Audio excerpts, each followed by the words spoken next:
Welcome to Chapter 13, Star Stuff. In this lesson, we'll summarize the key concepts about how stars form, how they live, and how they die. We'll compare low-mass and high-mass stars, and see how stars create the elements that make life possible. Section 13.1, Star Birth. How do stars form? Stars are born in huge, cold, dense molecular clouds of interstellar gas. These clouds are cold, around 30 Kelvin, and dense compared to the rest of space. When gravity in a region overcomes gas pressure, the cloud contracts. Let's sketch a molecular cloud and show gravity pulling inward. From cloud to star, there are key stages. 1. The cloud shrinks and fragments. 2. The core heats up while the gas radiates energy away. 3. The dense center becomes a protostar. 4. Rotation flattens the system into a disk and may launch jets. 5. The core reaches about 15 million Kelvin, hydrogen fusion starts. 6. The star reaches balance and becomes a main sequence star. Let's show a simple stage diagram. A large molecular cloud can fragment into many pieces, giving birth to whole star clusters. Time to reach the main sequence depends on mass, about 30 million years for a sun-like star, and less than 1 million years for a massive star. There are limits on stellar masses. The lower limit is about 0.08 solar masses. Below this, degeneracy pressure stops contraction before fusion begins, creating a brown dwarf. The upper limit is about 150 solar masses. Radiation pressure in extremely massive stars blows them apart. Low-mass stars are far more common. Section 13.2, Life as a low-mass star. We'll use the Sun as our example. A low-mass star spends about 90% of its life on the main sequence, fusing hydrogen into helium in its core. Then it becomes a red giant, then ignites helium in its core, then returns to shell fusion, and finally expels its outer layers as a planetary nebula, leaving a white dwarf. Let's draw the life cycle. Why do low-mass stars experience a helium flash?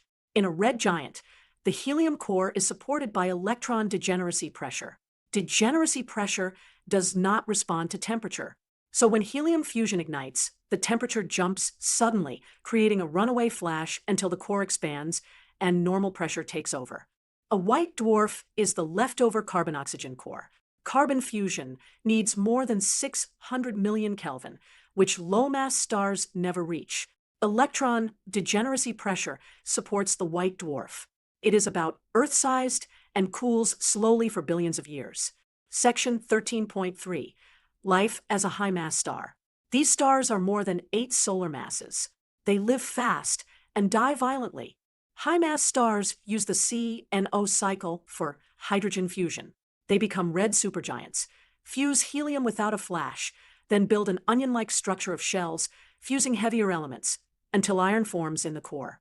Then the core collapses and a supernova explodes. Let's draw the life cycle. Why does a supernova happen? Iron has the lowest mass per nuclear particle, so fusing iron absorbs energy instead of releasing it. As iron piles up, electron degeneracy pressure fails. The core collapses in less than a second. Electrons and protons combine into neutrons and neutrinos. The collapse halts, rebounds, and sends a shock wave that blasts the outer layers. For about a week, a supernova can shine as bright as 10 billion suns. How do high-mass stars make the elements of life? The Big Bang made mostly hydrogen and helium. Low-mass stars fuse helium into carbon. High-mass stars reach higher temperatures and make oxygen, neon, magnesium, silicon, and iron.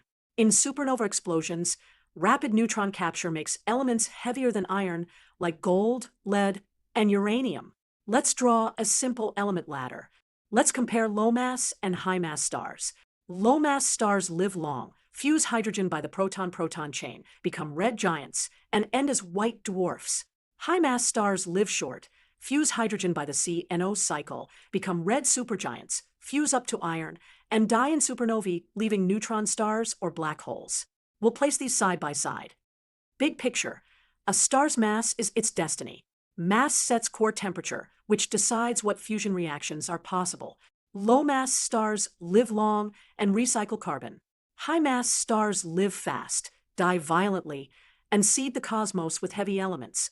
In the words of Carl Sagan, we are star stuff.